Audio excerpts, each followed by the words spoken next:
just to give you a feeling for, like, just an image of suffering for you to work with, and a breakthrough in perceiving it. I'd like to read you this interview. We have lots of interviews, and one of the interviews was with extraordinarily beautiful and compassionate man who many of you, I'm sure, know. His name is Wavy Gravy. And Wavy is a clown, among other things. And he works often in the children's leukemia ward at the hospital in San Francisco, where he goes in his clown outfit and entertains and blows bubbles and draws pictures on their bald heads that they're bald from chemotherapy and such. And so in this interview, he's describing how he started working at the hospital.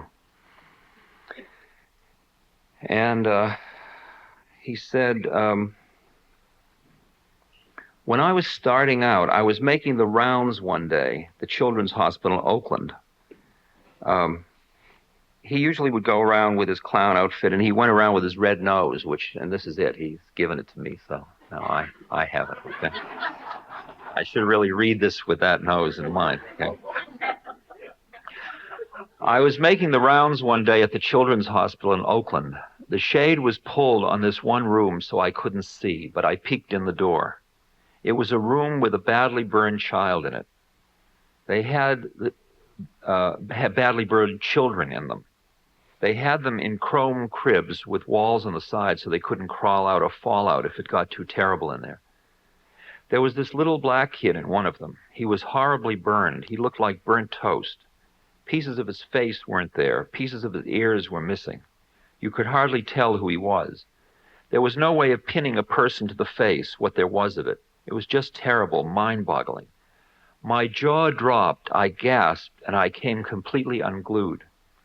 I remember flashing back to the anti-war movement.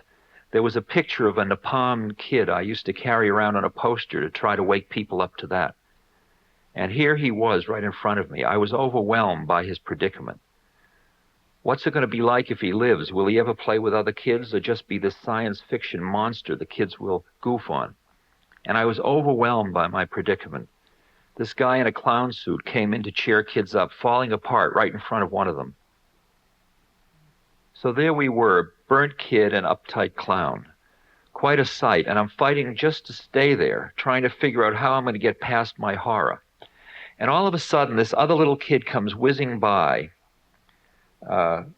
skating along with his intravenous pole. And he stops, and he kind of pushes around me, and he looks into the crib at this other kid, and he comes out with, "Hey, you ugly." Just like that. And the burned kid kind of gurgled. And suddenly I just went for his eyes, and we locked in, and everything else just dissolved. It was like going through a tunnel right to his heart. And all the burnt flesh just disappeared. And I saw him from another place. I settled right down. We settled right in. Just like that.